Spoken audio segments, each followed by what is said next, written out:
يا أيها الذين آمنوا اتقوا الله وقولوا قولا سديدا يصلح لكم أعمالكم ويغفر لكم ذنوبكم ومن يطع الله ورسوله فقد فاز فوزا عظيما. أما بعد فإن خير الحديث كتاب الله وخير الهدي هدي محمد صلى الله عليه وسلم وشر الأمور محدثاتها وكل محدثة بدعة وكل بدعة ضلالة وكل ضلالة في النار. أعوذ بالله من الشيطان الرجيم. بسم الله الرحمن الرحيم. وألف بين قلوبهم لو أنفقت ما في الأرض جميعا ما ألفت بين قلوبهم ولكن الله ألف بينهم إنه عزيز حكيم. وقال الله تبارك وتعالى في مقام آخر: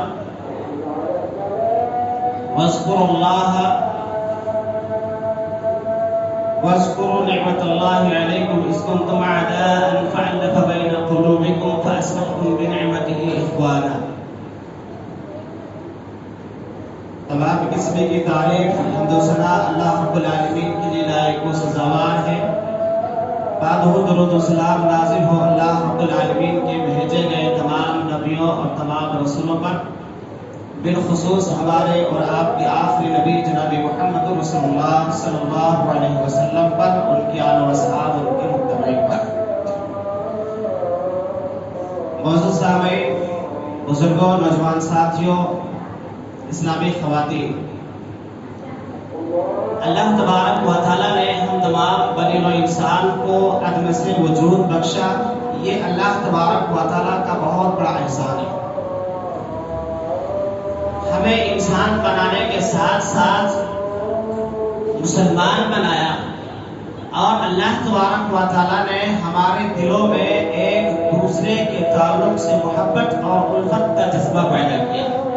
یہ اللہ تبارک و تعالیٰ کا اور بڑا احسان ہے. اللہ تبارک و تعالیٰ نے اس کو بطور احسان ذکر فرمایا ہے. سورہ انفال آیت نمبر 63 میں اللہ فرماتا ہے: وَأَلَّفَ بَيْنَ قُلُوبِهِمْ لَوْ أَنفَقْتَ مَا فِي الْأَرْضِ جَمِيعًا. اللہ تبارک و تعالیٰ نے تمہارے دلوں میں محبت پیدا کی ہے. اگر تم زمین کے سارے خزانے خرچ کر دیتے تو تم اپنے دلوں میں محبت پیدا نہیں کر سکتے تھے.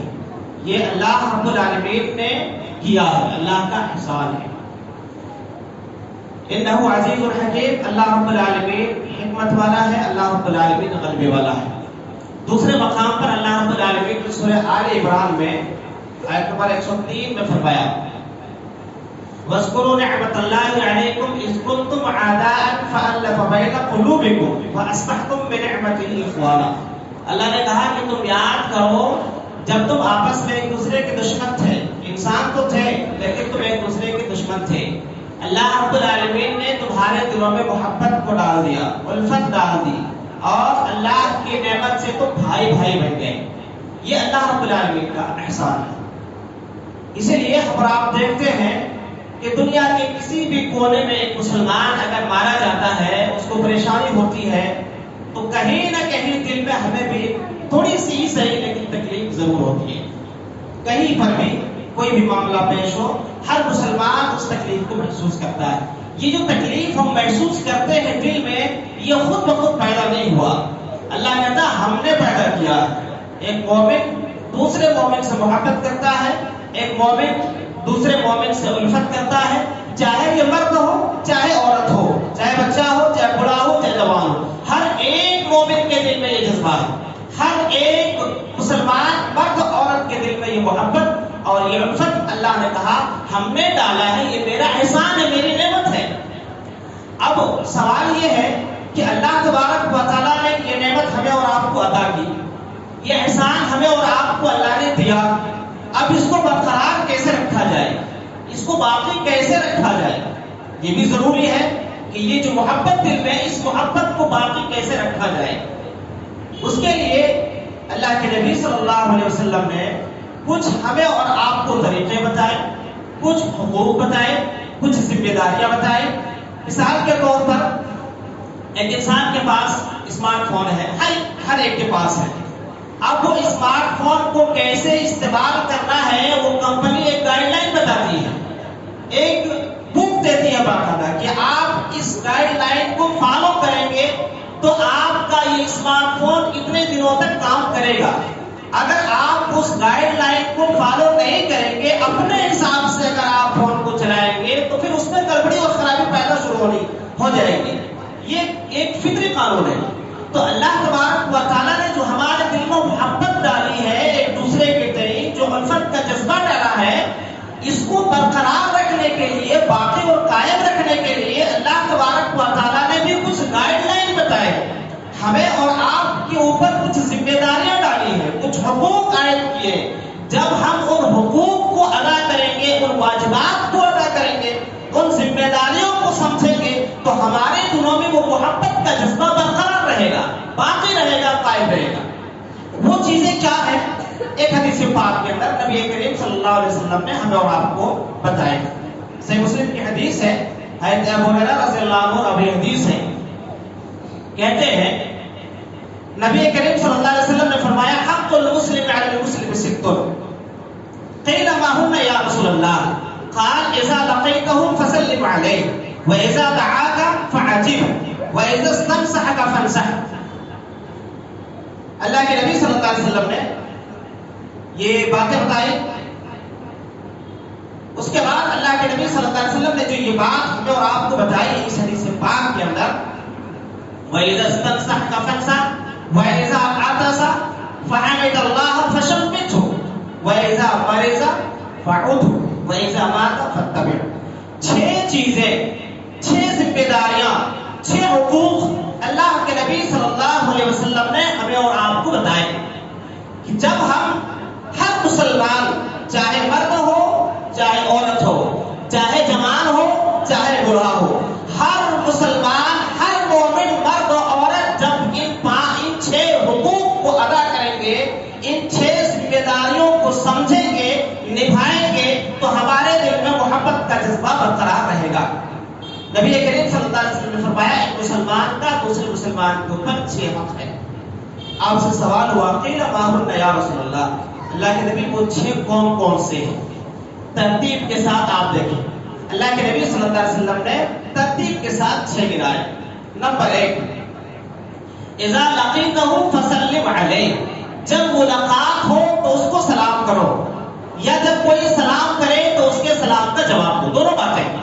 جب ہم ایک مسلمان سے ملتے ہیں تو ہم اس کو سلام کریں، یا کوئی مسلمان ہمیں سلام کرتا ہے تو ہم اس کا جواب دیں. یہ سلام کیا ہے؟ یہ سلام اللہ تبارک و تعالی کا ایک ذکر ہے. اللہ رب العالمین نے فرمایا الملک القدوس السلام المؤمن.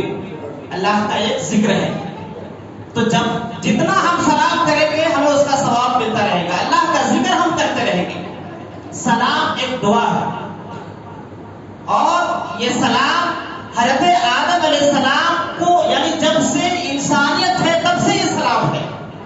اللہ رب العالمین نے آدم علیہ السلام کو جب پیدا کیا تو آدم علیہ السلام سے کہا کہ تم جاؤ فرشتوں کو جا کے سلام کرو، اور سنو وہ فرشتے کیا جواب دیتے ہیں. فرشتے جو جواب دیں گے تمہاری اور تمہارے آنے والے قیامت تک تمام نسلوں کا، تمام اولادوں کا وہی جواب ہوگا، وہی سلام ہوگا. تو یہ سلام اور یہ سلام کا جواب اللہ تبارک و تعالیٰ نے جب پہلے انسان آدم علیہ السلام کو پیدا کیا تب سے اس کو جاری کیا. اور یہ سلام کیا ہے؟ یہ سلام ایمان کی بنیاد ہے. سلام جنت میں جانے کی ایک سیڑھی ہے.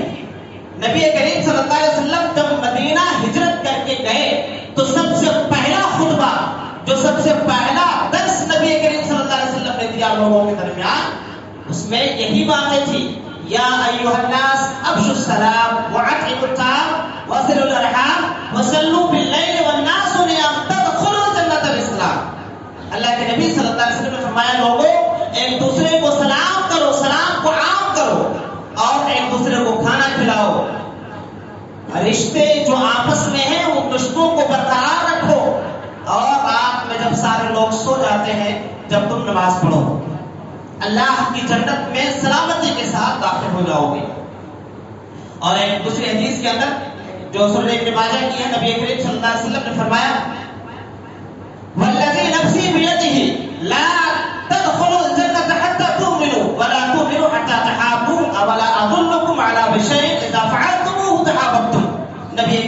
اللہ علیہ وسلم نے فرمایا کہ قسم ہے اللہ کی تم مومن نہیں، تم جنت میں نہیں جا سکتے جب تک کہ تم مومن نہیں بن جاتے، اور تم مومن نہیں بن سکتے جب تک کہ تم آپس میں ایک دوسرے سے محبت نہ کرو، اور محبت نہیں ہو سکتی جب تک کہ تم آپس میں ایک دوسرے کو سلام نہ کرو۔ آپ نے فرمایا میں تم لوگوں کو ایک نسخہ بتاتا ہوں، ایک بات بتاتا ہوں، جب اس بات کے اوپر اس کام کو کرو گے، اس بات پر عمل کرو گے تو تمہارے درمیان محبت اور الفت پیدا ہوگی۔ افشوا السلام بینکم، آپس میں ایک دوسرے کو سلام کرو۔ سلام جو ہم اور آپ ایک دوسرے کو کرتے ہیں یہ ایک عظیم دعا ہے، معمولی دعا نہیں، عظیم دعا ہے۔ السلام علیکم ورحمۃ اللہ وبرکاتہ، سلامتی ہو آپ کو میری طرف سے، اللہ کی طرف سے، ہر جہاں جانب سے، یعنی آپ کو مجھے طرف سے کوئی تکلیف نہیں ہوگی، آپ کے بیوی بچوں کو کوئی تکلیف نہیں ہوگی، آپ کے مال کو کوئی تکلیف نہیں ہوگی، آپ کے اسباب کو کوئی تکلیف نہ ہوگی، ہر طریقے سے اللہ آپ کو امن عطا کرے، اللہ آپ کو محفوظ رکھے، سلامتی عطا کرے۔ وبرکاتہ، ورحمۃ اللہ وبرکاتہ، اللہ آپ پر رحم فرمائے، اللہ آپ کو برکت عطا فرمائے۔ اس دعا کے اندر جو اس سلام کے اندر جو ایک دعا ہے، اس کے اندر تین چیزیں ہیں جو قابل غور ہے۔ ایک انسان کو بنیادی طور پر تین چیزوں کی ضرورت پڑتی ہے، بنیادی طور پر۔ پہلی چیز یہ کہ انسان جس ماحول میں رہتا ہے، جس گاؤں میں رہتا ہے، جس شہر میں رہتا ہے یا جس ملک میں رہتا ہے، وہاں اس کے لیے ہوا سازگار ہو، ماحول اس کے لیے خوشگوار ہو، جہاں اس کے لیے رہنا آسان ہو۔ ہم اور آپ دیکھتے ہیں کہ ایک آدمی کسی محلے میں رہتا ہے لیکن کچھ دنوں کے بعد اس محلے سے دوسرے محلے میں شفٹ ہو جاتا ہے۔ اب بھائی شفٹ کیوں ہو گئے؟ ارے محلے کا ماحول بڑا گندا ہے، وہاں ماحول اور وہاں کے حالات خوشگوار نہیں، ایسے ہیں ویسے۔ تو انسان کو ایک اچھی زندگی گزارنے کے لیے اس کو امن چاہیے، اس کو خوشگوار ماحول چاہیے، انسان کو ایک اچھی سوسائٹی چاہیے۔ اللہ کے نبی صلی اللہ علیہ وسلم نے جو ہم اور آپ دعا کرتے ہیں، جو سکھائے گئے، وہ پہلی چیز ہم یہ کہتے ہیں السلام علیکم، اللہ آپ کو خوشگوار ماحول عطا کرے، اللہ آپ کو امن عطا کرے، آپ جہاں رہتے ہیں وہ ماحول خوشگوار ہو، آپ جس شہر میں رہتے ہیں، جس ملک میں رہتے ہیں، جس گاؤں میں رہتے ہیں، وہاں اللہ آپ کو امن عطا فرمائے۔ اس کے بعد انسان کی دوسری ضرورت یہ ہے کہ اس کے پاس ضروریاتی زندگی ہو، رہنے کے لیے مکان ہو، چلنے کے لیے گاڑی ہو، کھانے پینے کی چیزیں ہیں وہ چیزیں ہو، اور اس کے پاس برتن ہو، بیڈ ہو، ساری چیزیں جو بھی اس کی بنیادی ضروریات ہیں، وہ ضروریات انسان کو ہو۔ یہ ہم اور آپ دعا مانگتے ہیں۔ ورحمۃ اللہ، اللہ کی رحمت ہو۔ اللہ فرماتا ہے وَكُلَّ شَيْءٍ رَحْمَةٌ، ہر چیز اللہ کی رحمت میں گھری ہوئی ہے۔ تو جو بھی چیزیں ہمارے پاس ہیں، گھر ہے وہ اللہ کی رحمت ہے، گاڑی ہے اللہ کی رحمت ہے، بیڈ ہم جس میں سوتے ہیں اللہ کی رحمت ہے، ہم جس کچن میں جس کوکر میں کھانا پکاتے ہیں، دال پکاتے ہیں، وہ اللہ کی رحمت ہے۔ ہم دعا کرتے ہیں اللہ کی رحمت ہو، یعنی جو بھی ضروریاتی زندگی ہو سکتی ہے اللہ آپ کو وہ ساری چیزیں عطا فرما دے۔ یہ دوسری چیز ہے۔ تیسری چیز، انسان کے پاس جو ضروریات ہیں وہ اس کو پوری ہو جائے، یہ سب سے اہم ہے۔ انسان کماتا لاکھوں ہے لیکن ہمیشہ روتے رہتا ہے، اس کی ضروریات پوری نہیں ہوتی۔ ایک انسان 10,000 ہی کماتا ہے لیکن الحمدللہ خوش ہے اور اس کی زندگی اسے بھی گزر جا رہی ہے۔ تو کون بہتر ہے؟ جو کم کماتا ہے وہی بہتر ہے، کیونکہ وہ خوش ہے اپنی زندگی میں، جہاں ہے وہ خوش ہے۔ تو یہ تیسری چیز کی ہم دعا کرتے ہیں کہ اللہ آپ کے پاس جو چیزیں ہیں، آپ کی جو کمائی ہے، اللہ آپ کو اس میں برکت دے کہ آپ کی ضروریات پوری ہو جائیں، آپ کے دوا علاج کا خرچہ اسی سے نکل جائے، آپ کے بچوں کی اسکول کا فیس اسی سے نکل جائے، ساری چیزیں آپ کی پوری ہو جائے، اللہ آپ کو اسی کمائی میں برکت دے۔ آپ کے پاس جتنا ہے اسی میں آپ پر اللہ آپ کو کفایت کرے، آپ کے لیے کافی بنائے۔ یہ تین چیزیں جو انسان کی بنیادی ضرورتیں ہیں، اللہ رب العالمین سے ہم اور آپ انسان کے لیے دعا دیتے ہیں۔ اللہ آپ کو خوشگوار ماحول عطا فرمائے، امن دے، اللہ آپ کی ضروریاتی زندگی کو عطا فرمائے، اور وہ ضروریاتی زندگی آپ کے لیے کافی ہو، وہ آپ کو کمی نہ ہو، اس میں برکت ہو۔ یہ تین چیزیں ہیں۔ لیکن افسوس یہ ہے کہ اس سلام کے اندر اتنی عظیم دعا جو سکھائی گئی ہے، ہمیں اور آپ کو اس کا فائدہ نظر نہیں آتا۔ اس کی کئی ساری وجوہات ہو سکتی ہیں، لیکن پہلی چیز تو یہ ہے کہ ہم جب سلام کرتے ہیں تو اس سلام کو بطور دعا یا بطور ذکر نہیں کرتے یا بطور جو ہے ایک نعمت کے ذکر نہیں کرتے، بلکہ ایک عادت سے بنی ہوئی ہے. جب بھی ہم کہتے ہیں السلام علیکم السلام علیکم السلام علیکم، بس. تو یہ ایک عادت نہیں ہے، اس کو عادت بالکل نہ بنائے انسان. یہ ایک عبادت ہے، باقاعدہ عبادت سمجھ کے اس کو انجام دے. جب ہم سلام کرتے ہیں تو باقاعدہ عبادت سمجھ کے ہم سلام کریں. السلام علیکم ورحمۃ اللہ، ہم آپ کو سلام کر رہے ہیں تو اللہ ہمیں اس کا اجر دے گا. عادت نہیں کہ چوئی ملے چوئی دکھائی دے دیے السلام علیکم. اور آج کل تو اللہ ماشاء اللہ معاملہ تو عجیب ہے. سلام کون کرتا ہے؟ سیلوٹ مار السلام علیکم. تو سلام ہاٹ نہیں، بعض لوگ تو کھانے سے منڈی لاتے. اب ہاٹ نہیں ہلتے، منڈی ضرور ہلتی ہے. اور بعض لوگ تو ایسے بھی ہیں، اللہ رحم فرمائے، لوگوں کو میں نے دیکھا کہ گاڑی میں چل رہے ہیں تو ہاتھ بھی ہینڈل سے نہیں چھوڑتے، ہاتھ ہینڈل پہ ہاتھ پکڑے ویسے آواز آتا ایسے. تو یہ کیا ہے؟ عجیب معاملات ہے. نہ زبان ہلتی ہے، نہ منڈی ہلتی ہے، نہ ہاتھ ہلتا ہے، بولے ایسے ایسے. یہ عجیب عجیب چیزیں ہیں. تو جب اس طریقے سے ہم سلام کریں گے تو یقیناً ہمیں سلام کا فائدہ نظر نہیں آئے گا. تو ضروری ہے کہ سلام جب ہم کرتے ہیں تو اس سلام کو ایک عبادت سمجھ کر کے کریں گے. انشاءاللہ سامنے والے کو بھی فائدہ حاصل ہوگا، ہمیں بھی اس کا فائدہ حاصل ہوگا. یہ پہلی چیز ہے. دوسری چیز نبی کریم صلی اللہ علیہ وسلم نے جو ہمیں اور آپ کو بتائی ہے، وَإِذَا دَعَاكَ فَأَجِبْهُ، جب کوئی مسلمان آپ کو دعوت دے تو اس کی دعوت کو قبول کرو. اس میں ماشاءاللہ ہم سب ماہر آگے ہیں، یہ کہنے کی ضرورت نہیں ہے. دعوت میں صرف کھانے کی دعوت نہیں ہے، دین کی دعوت ہے. ہم آپ کو بلائے، آؤ مسجد میں پروگرام ہے، آؤ فلانے جگہ پر ایک اجتماع رکھا گیا ہے، یہ بھی دعوت ہے. اس کو بھی قبول کرنا اور اس میں بھی آنا، یہ بھی ایک حق ہے، یہ بھی ایک ذمہ داری ہے. اس میں ہم پیچھے کھانے کی دعوت برابر پہنچیں گے، وقت سے پہلے پہنچیں گے. معلوم ہے ولیمے کی دعوت 10 بجے شروع ہوگی، 8 بجے سے ماڈیرا لا کے بیٹھ رہے ہیں. تو یہ جو چیزیں ہیں، یہ کھانے کی دعوت بھی قبول کرنا یہ حق ہے، لیکن دین کی دعوت کے لیے آپ کو بلایا جائے تو اس میں بھی آپ قبول کریں، یہ بھی ایک حق ہے. اس کے بعد اللہ کے نبی صلی اللہ علیہ وسلم فرماتے ہیں اذا استنصحك فانصح، جب آپ سے کوئی مسلمان مشورہ مانگے تو آپ اس کو اچھا مشورہ دیں. مثال کے طور پر آپ کاروبار کرتے ہیں، میں کوئی کاروبار شروع کرنا چاہتا ہوں، آپ سے مشورہ مانگتا ہوں. آپ کاروباری آدمی یا بزنس کرتے ہیں، مارکیٹ کا بازار کا حال آپ کو معلوم ہے. میں کون سا کام مناسب رہے گا، کون سا کاروبار، کون سا بزنس میرے لیے مناسب رہے گا جو میں شروع کرنا چاہتا ہوں کم پیسے میں. تو آپ کی ذمہ داری یہ ہے کہ چونکہ آپ مارکیٹ کا حال اچھی طریقے سے جانتے ہیں، آپ مجھے اچھا مشورہ دیں. یہ بھی ایک تیسری چیز اور تیسرا حق ہے. اس کے بعد اللہ کے نبی صلی اللہ علیہ وسلم فرماتے ہیں وَإِذَا حَدَثَ فَحَمِدَ اللَّهَ فَشَمِّتْهُ، جب کسی مسلمان کو چھینک آئے اور وہ الحمدللہ کہے تو سننے والا اس کے جواب میں یرحمک اللہ کہے. اس کا مطلب یہ ہے اللہ آپ پر رحم فرمائے. پھر جب سننے والا یہ جواب دے گا تو چھینکنے والا پھر دعا کہے گا یہدیکم اللہ ویصلح بالکم، اللہ آپ کو ہدایت دے، آپ کے اعمال کو ٹھیک ٹھاک رکھے، آپ کے تمام کاموں کو، آپ کے کاروبار کو، آپ کی نیکیوں کو، ساری چیزوں کو اللہ ٹھیک ٹھاک رکھے. تو یہ ایک چیز ہے چھینک کا جواب دینا.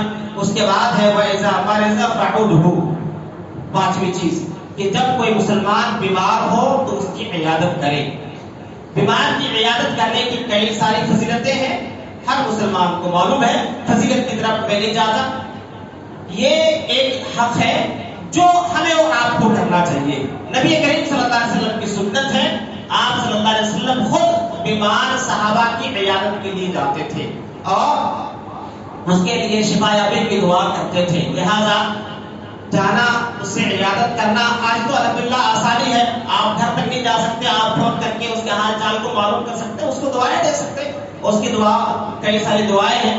نبی کریم صلی اللہ علیہ وسلم جاتے تھے، ایک صحابی کے پاس گئے، صحیح مسلم کی حدیث ہے، انس رضی اللہ عنہ اور ابھی حدیث ہے، گئے ایک بیمار صحابی سے ملنے کے لیے تو دیکھا کہ وہ آدمی بالکل کمزور پڑ چکا ہے. آپ صلی اللہ علیہ وسلم نے پوچھا کہ تمہاری حالت یہ کیسی ہے، کیا تم نے اللہ سے کچھ مانگا تھا، کچھ سوال کیا؟ اس نے کہا کہ اللہ کے نبی میں اللہ تعالیٰ سے یہ دعا مانگتا ہوں کہ اللہ جو آخرت میں مجھے سزا دے گا دنیا میں دے دے، دنیا میں چھٹی کرا دے. اللہ کے نبی صلی اللہ علیہ وسلم اللہ اکبر، کیا تیرے اندر اتنی طاقت ہے کہ تو اللہ کے عذاب کو، اس کی سزا کو برداشت کر سکے؟ تم نے یہ کیوں نہیں کہا اللہم آتینا ربنا فی الدنیا حسنہ وفی الآخرۃ حسنہ وقنا عذاب النار؟ یہ کیوں نہیں تم نے کہا؟ کہتے ہیں کہ اس آدمی نے یہ دعا پڑھنا شروع کیا، اللہ کے فضل و کرم سے وہ صحت یاب ہو گیا۔ تو نبی کریم صلی اللہ علیہ وسلم صحابہ کی عیادت کے لیے جاتے تھے، اس کے حق میں دعا کرتے تھے۔ اس کی کئی ساری دعائیں ہیں، ایک دعا ہے لا باس ظہور انشاءاللہ، ایک دعا ہے اللہ کے نبی صلی اللہ علیہ وسلم نے فرمایا کہ کوئی بندہ جب کسی مسلمان مریض کی عیادت کے لیے جاتا ہے، اس کے حال چال معلوم کرنے جاتا ہے اور اس کے پاس بیٹھ کے 7 دفعہ یہ دعا پڑھتا ہے، اگر اس کی قسمت میں اسی بیماری میں مرنا نہیں لکھا تو وہ ضرور شفا پاتا ہے۔ وہ دعا کیا ہے؟ اسأل اللہ العظیم رب العرش العظیم ان یشفیک۔